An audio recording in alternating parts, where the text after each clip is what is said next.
السلام علیکم ورحمۃ اللہ وبرکاتہ۔ معزز سامعین، سہاگ رات کو قربت نہ ہو تو کیا ولیمہ حرام ہو جاتا ہے؟ قربت کے وقت ولیمہ حرام ہوتا ہے یا حلال؟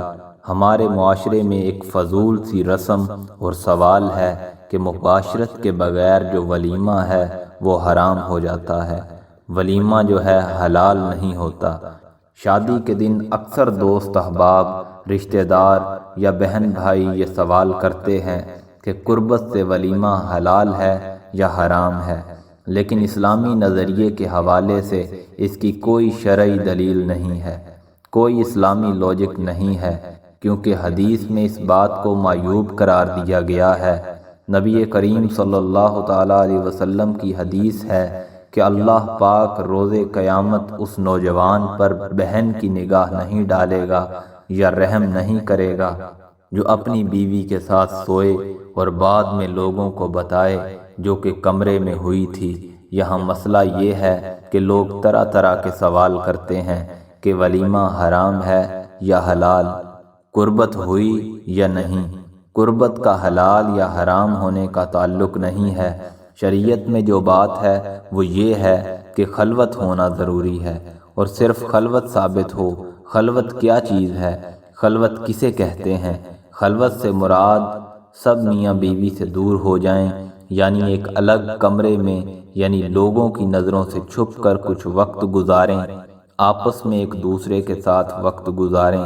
ولیمہ کے لیے یہ ضروری نہیں ہے کہ لوگ نہ جانے کہاں سے ایسی باتیں ڈھونڈ کر لاتے ہیں۔ اس کا مسئلہ یہ ہوتا ہے کہ میاں جو ہے وہ ولیمے کو حلال کرنے کے چکر میں بیوی کے ساتھ غلط سلوک کرتا ہے۔ بالفرض عورت شادی کی رات میں حیض کی حالت میں ہو اور دوسرے دن ولیمے کی تقریب طے ہے، تو کیا وہ ولیمے کی تقریب کو منسوخ کر دے گا کہ رات کو ہم ایک دوسرے سے قربت نہ رکھ سکے؟ اس طرح کے ازدواجی تعلقات کی جو پوشیدہ باتیں ہیں وہ لوگوں کے درمیان آنا شروع ہو جائیں گی۔ جب اللہ پاک نے میاں بیوی کو ایک دوسرے کا ستر اور لباس قرار دے دیا ہے، وہاں ان باتوں کی گنجائش نہیں رہتی ہے۔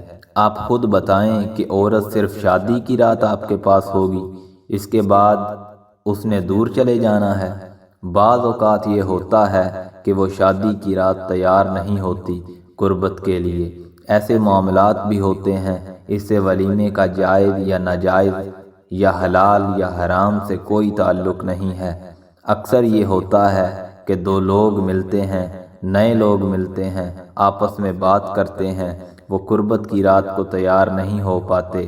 اگر مرد کے دماغ میں یہ بات ڈال دی جائے گی کہ صرف مباشرت کے ذریعے ہی اس کا ولیمہ حلال ہو سکتا ہے کہ مرد محبت کی بجائے کہ عورت رضامند ہے یا نہیں ہے، ولیمہ حلال کرنے کے چکر میں ظالمانہ سلوک کرنا شروع ہو جاتا ہے، کیونکہ اس کو ہر حال میں اپنے ولیمے کی تقریب کو حلال کرنا ہوتا ہے۔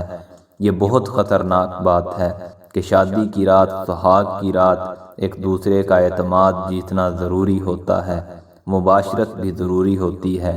نکاح کے بعد جو اولین کام ہے وہ ازدواجی تعلقات کو قائم کرنے کو پسندیدہ قرار دیا گیا ہے۔